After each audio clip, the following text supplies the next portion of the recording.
So guys, आपका बहुत बहुत स्वागत है श्री राधा रमन इंस्टीट्यूट के यूट्यूब चैनल में। और ये जो हमारा आज का वीडियो है, ये हमारे इस चैनल का 6th वीडियो है जो कि आईएससी के कॉमर्स सब्जेक्ट से रिलेटेड है। आज के इस वीडियो में हम हमारे second chapter capital fixed and working के बाकी बचे हुए टॉपिक्स को कंटिन्यू करेंगे।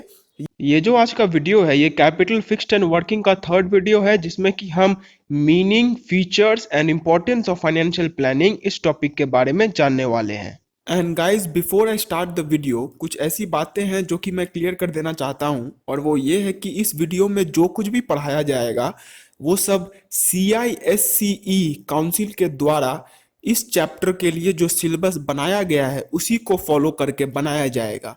तो वो सिलेबस अभी आपकी स्क्रीन पे मौजूद है और हम इसी सिलेबस को फॉलो करेंगे। और जो बुक मैं यूज़ कर रहा हूँ वो है ये।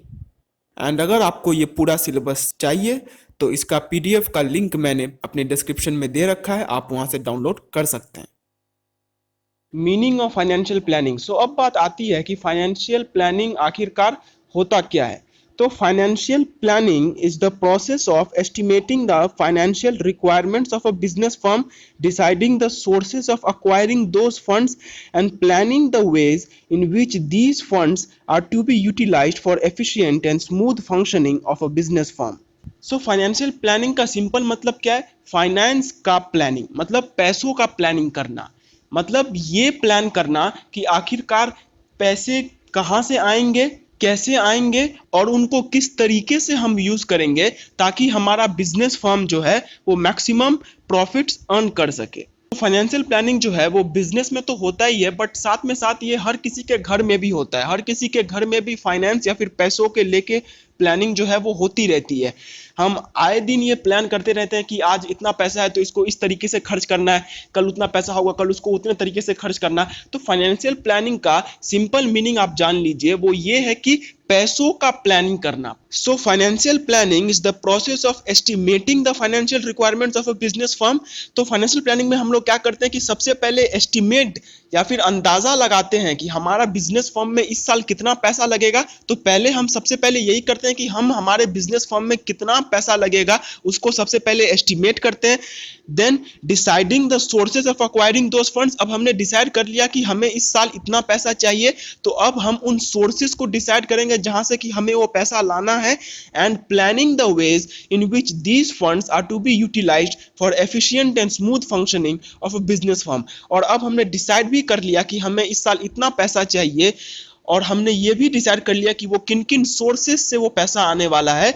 तो अब हम ये डिसाइड करेंगे कि हमें उन्हें किस तरीके में यूज करना है जिससे कि हमारा बिजनेस फर्म एफिशिएंटली और स्मूथली बिना किसी रुकावट के काम कर सके। तो फाइनेंशियल प्लानिंग का मतलब ये हुआ कि हम सबसे पहले ये एस्टिमेट करेंगे कि हमें कितना पैसा चाहिए, फिर हम ये डिसाइड करेंगे कि वो जो पैसा हमें चाहिए वो हम कहाँ से लाएंगे, और उसके बाद ये डिसाइड करेंगे कि उन्हें हमें किस तरीके से यूज करना है ताकि हम एफिशिएंटली अपने बिजनेस को चला पाएं।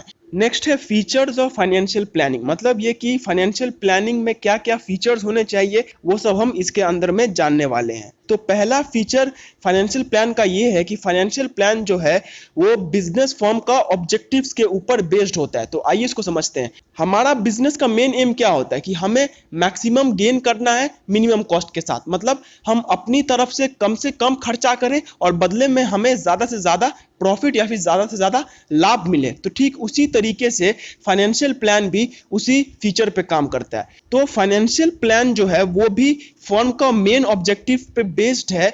वो भी फर्म का मेन ऑब्जेक्टिव को फॉलो करता है कि हमें मिनिमम कॉस्ट के साथ मैक्सिमम फंड्स जनरेट करना है। इसका मतलब ये हुआ कि जब भी हम फाइनेंशियल प्लानिंग करेंगे तो हमें ये ध्यान में रखना होगा कि हमें फाइनेंशियल प्लान करते वक्त मिनिमम कॉस्ट और मैक्सिमम प्रॉफिट्स वाला फाइनेंशियल प्लान करना पड़ेगा। मतलब हमें वो सोर्सेस चूज करने पड़ेंगे जहां से कि हमें फंड्स मिले बट मिनिमम कॉस्ट में मिले। इसका मतलब ये हुआ कि अगर हम फाइनेंशियल प्लानिंग कर रहे हैं तो उसके सोर्सेस डिसाइड करते समय हमें उन सोर्सेस को डिसाइड करना पड़ेगा जहां से कि हमारा कॉस्ट कम हो। एग्जांपल के तौर पे लेते हैं कि हम सोर्सेस डिसाइड करते वक्त हमने ये डिसाइड किया कि हम जो है अपना फंड बैंक में से लोन लेकर करेंगे। तो अगर हम ये डिसाइड कर रहे हैं कि हम हमारा फंड बैंक में से लोन लेकर इकट्ठा करेंगे तो उस समय हमें उन बैंक्स को चूज करना चाहिए जिनमें कि हमें मिनिमम इंटरेस्ट देना पड़े। हमें उन बैंकों के पास नहीं जाना चाहिए जो कि हमसे हायर इंटरेस्ट चार्ज करेंगे। क्यों? क्योंकि हमारा मेन एम ही यही है कि हमें फंड्स लोएस्ट कॉस्ट में अक्वायर करना है। So it is based on the objectives of the firm का मतलब ये हुआ कि एक फाइनेंशियल प्लान जो होता है वो फर्म के मेन ऑब्जेक्टिव पे बेस्ड होता है कि हमें मिनिमम कॉस्ट में फंड्स जनरेट करना है। नेक्स्ट आता है फ्लेक्सिबिलिटी। सो फ्लेक्सिबिलिटी का मतलब ये होता है कि हमारा फाइनेंशियल प्लान इस टाइप का होना चाहिए कि उसमें समय के साथ साथ चेंजेस किए जा सके, कि अगर कभी फ्यूचर में चल के हमें और फंड्स की जरूरत पड़े तो वो फंड्स भी हम ला सके, और अगर कभी फ्यूचर में चल के हमें खुद के फंड में से ही कुछ निकालना पड़े तो वो भी हम निकाल सके।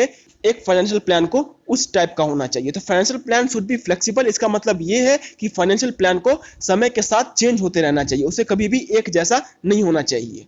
एग्जाम्पल के तौर पे लेते हैं कि मान के चलिए आपने प्लान किया कि इस साल आपको 1 करोड़ रुपया चाहिए अपना बिजनेस करने के लिए। सो आपने 1 करोड़ रुपया का एस्टिमेशन कर लिया। अब जब आप 1 करोड़ रुपया का एस्टिमेशन कर रहे हैं तो आपको उस टाइम फ्लेक्सिबिलिटी को ध्यान में रखना पड़ेगा। मतलब ये कि अगर हमें फ्यूचर में जरूरत पड़ता है कि हमें और फंड्स चाहिए तो वो फंड्स भी लाया जा सके, और मान के चलिए कि हमें फ्यूचर में ये जरूरत पड़ जाती है कि उसी 1 करोड़ रुपये में से कुछ हम इन्वेस्ट कर सके या फिर कुछ उस 1 करोड़ रुपया में से हम निकाल सके, तो वो भी हमें सोच के फाइनेंशियल प्लान करना पड़ेगा। नेक्स्ट आता है वाइड स्कोप। अब वाइड स्कोप का मतलब ये हुआ कि फाइनेंशियल प्लानिंग जो होता है वो फाइनेंशियल प्लानिंग एक नैरो चीज नहीं है। मतलब इसमें सिर्फ हम छोटे चीज को कंसिडर नहीं करते हैं, हम बड़े चीज को भी कंसिडर करते हैं। मतलब समझते हैं कि financial planning is a wide scope as it not only involves planning but also selecting the ways and efficiently executing them. तो फाइनेंशियल प्लानिंग वाइड है। इसका मतलब ये कि फाइनेंशियल प्लानिंग को हम एक बड़े स्तर पे करते हैं। हम फाइनेंशियल प्लानिंग करते वक्त सिर्फ ये डिसाइड नहीं करते हैं कि हमें कितना पैसा चाहिए, बल्कि हम साथ साथ ये भी डिसाइड करते हैं कि उन पैसों को कहाँ से लाना है और उन्हें किस तरीके से एग्जीक्यूट करना है जिससे कि हमें मैक्सिमम प्रॉफिट्स हो सके। सो फाइनेंशियल प्लानिंग का स्कोप वाइड है। इसका मतलब ये हुआ कि फाइनेंशियल प्लानिंग में सिर्फ हमें पैसा चाहिए ये जरूरी नहीं है। अगर हम सिर्फ ये कंसीडर करते हैं कि हाँ हमें सिर्फ पैसा चाहिए तो इसको नैरो स्कोप बोला जाता है। क्यों? क्योंकि तब हम सिर्फ एक ही एस्पेक्ट को कंसीडर कर रहे हैं, हम एक ही चीज को कंसीडर कर रहे हैं और वो है कि हमें पैसा चाहिए। बट क्योंकि हम इसमें सिर्फ पैसा चाहिए इसको कंसीडर ना करके उन तरीकों को भी कंसीडर करते हैं और उन पैसों को एफिशिएंटली यूज करने के तरीकों को भी कंसीडर करते हैं, इसीलिए फाइनेंशियल प्लानिंग को कहा गया है it has a wide scope. So financial planning का स्कोप वाइड है। इसका मतलब ये हुआ कि हम इसमें सिर्फ छोटी चीजों को कंसीडर नहीं करते हैं, हम इसमें बड़ी चीजों को भी छोटी चीजों के साथ कंसीडर करते हैं। जैसा कि हमने देखा कि हम इसमें सिर्फ पैसा चाहिए उस चीज को कंसीडर नहीं कर रहे हैं, हम उस चीज को भी कंसीडर कर रहे हैं कि हमें वो पैसा कहां से लाना है और उसे कैसे एग्जीक्यूट करना है। उसके बाद आता है future oriented.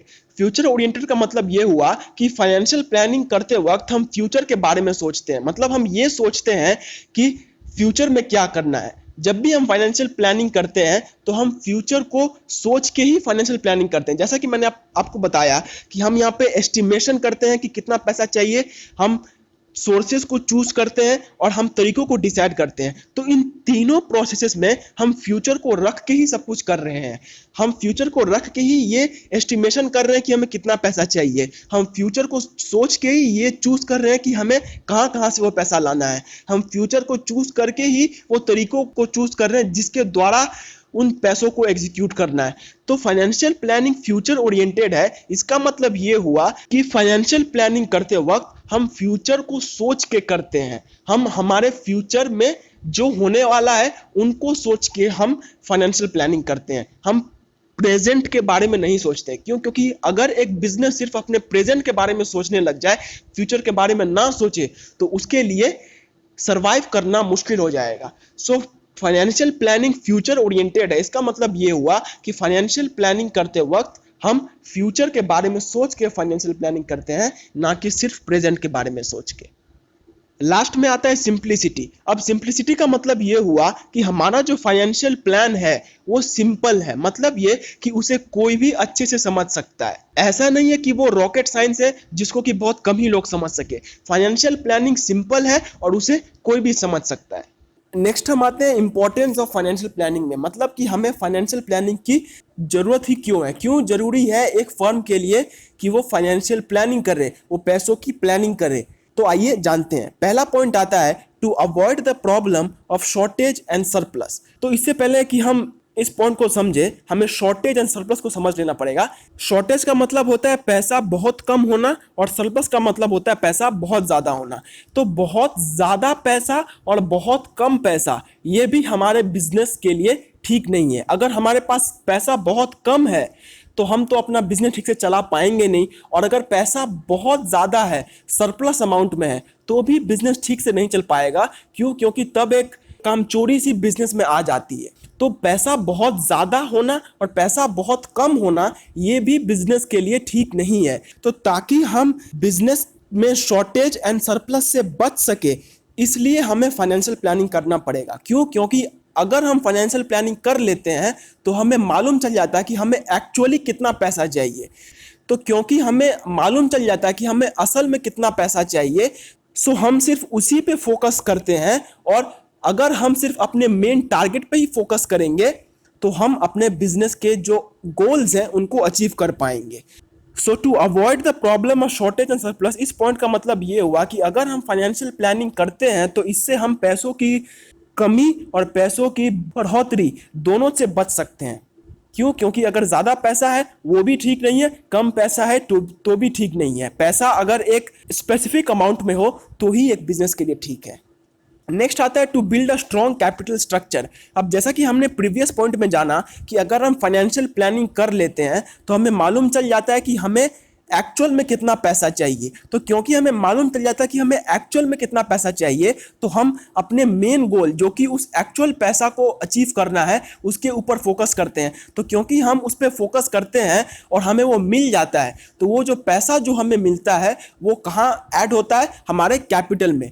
So to build a strong capital structure का मतलब ये हुआ कि अगर हम फाइनेंशियल प्लानिंग को ठीक से कर पाते हैं तो हम हमारे कैपिटल स्ट्रक्चर में एक स्ट्रॉन्ग अमाउंट इन्वेस्ट कर पाएंगे। हम अपने कैपिटल स्ट्रक्चर को स्ट्रॉन्ग बना पाएंगे। हमारा कैपिटल स्ट्रक्चर स्ट्रॉन्ग होगा, ना ही हमारा कैपिटल स्ट्रक्चर में पैसों की कमी होगी और ना ही हमारे कैपिटल स्ट्रक्चर में पैसों की बढ़ोतरी होगी। हमारे कैपिटल स्ट्रक्चर में ठीक उतना ही पैसा होगा जितना चाहिए। इससे हम बिजनेस को भी ठीक से चला पाएंगे और हमारा कैपिटल स्ट्रक्चर वो भी स्ट्रॉन्ग होगा। नेक्स्ट पॉइंट है to maintain coordination between departments. इसका मतलब ये हुआ कि हमारे जो बिजनेस फर्म में डिफरेंट डिफरेंट डिपार्टमेंट्स होते हैं उनके बीच में एक कोऑर्डिनेशन बनाना। सो इसको एग्जाम्पल के थ्रू समझना ज़्यादा ईजी है, तो इसको एग्जाम्पल के थ्रू ही हम लोग समझते हैं। मान के चलिए आपका एक कार फैक्ट्री है। तो अब एक कार फैक्ट्री में बहुत सारे डिपार्टमेंट्स होते हैं। अकाउंटिंग डिपार्टमेंट होता है, सिक्योरिटी डिपार्टमेंट होता है, प्रोडक्शन डिपार्टमेंट होता है, इलेक्ट्रिक डिपार्टमेंट होता है। इनके साथ साथ और भी बहुत सारे डिपार्टमेंट्स होते हैं। तो हर एक डिपार्टमेंट जो है उसको कहीं ना कहीं पैसों की जरूरत पड़ती ही है। हमारा इलेक्ट्रिक डिपार्टमेंट, उसको पैसों की जरूरत है। अकाउंटिंग डिपार्टमेंट, उसको पैसों की जरूरत है। सिक्योरिटी डिपार्टमेंट, उसको भी पैसों की जरूरत है। तो ये जितने भी डिपार्टमेंट्स हैं, इन सभी डिपार्टमेंट्स को पैसों की जरूरत पड़ती है ताकि वो एफिशिएंटली काम कर सके और साथ ही साथ सारे डिपार्टमेंट्स के बीच में कोऑर्डिनेशन बना रहे। क्यों? क्योंकि अगर सारे डिपार्टमेंट्स के बीच में कोऑर्डिनेशन नहीं बना हुआ है तो फिर तो बिजनेस ठीक से काम कर ही नहीं पाएगा।